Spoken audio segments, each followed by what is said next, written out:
Taateen qalbii nama cabsu kun Yuunaayitid Arab Imireetii yookiin Dubaayitti ta'e. Dhuma hinaaffaa seenaa gantummaa hiriyaa Dubaayitti addunyaa biyya alaa keessatti waliin nyaachuu fi dhuguun wal gargaaruun ba'uun waanuma barameedha. Yeroo tokko tokko garuu nama nutti hin dhihaanne kufaatii keenyaaf sababa ta'uu danda'a.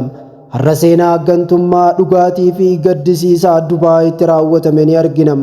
Taatee kanaan hojjettuu mana keessaa Dubaayitti dirhama 70,000 birrii Itoophiyaatti miiliyoona 1.5 ol kan ta'u waggoota dheeraadhaaf qusattee Finfinnee keessatti mana bitachuudhaaf qophaa'aa jirti. Oduu gammachiisaa kana hiriyyaa isii dhiyoo fi hiriyyaa isii wajjin hojjettu waliin qooddatti. Garuu hiriyyaan isiidhaa gammaduu caalaa hinaaffaadha sammuu keessaa qabdi.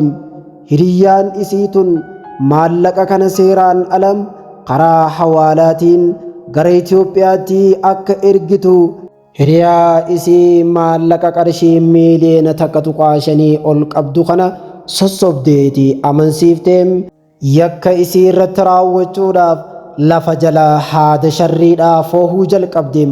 Akkana jechuudhaan hiriyyaa isii ta maallaqa qabdu kana amansiifte nama reetii yookaanuu gatii fooyya'aa siif kan nunaaf beeka jettee gara bakka dhokataa namni hin jirre tokkotti isii geessiti.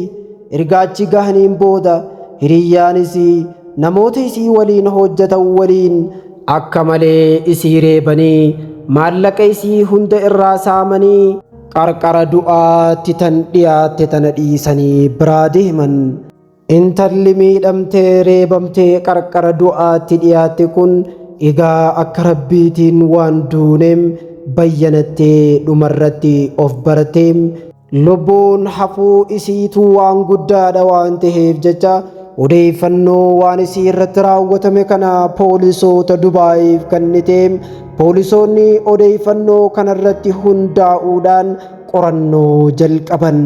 Hiriyyaa isii kan sharrii itti yaaddesanii fi hiriyyoonni hiriyaa isii sun torban tokko booda poolisii Dubaayin hordoffii cimaadhaan qabamaniiru.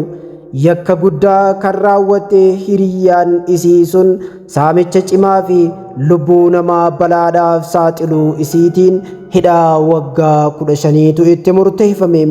Hiriyyoota isaanii kan isii gargaaranii isii irratti gocha hamaa isii waliin raawwatan tokkoon isaanii hidhaa waggaa 10tu itti murtaa'e. Dabalataan erga hidhamanii booda hundi isaanii biyya sanii ari'amuulleen itti murtaa'ee jira. Egaa barnoota isiniif ta'a jennee isiniif dhiyeessine.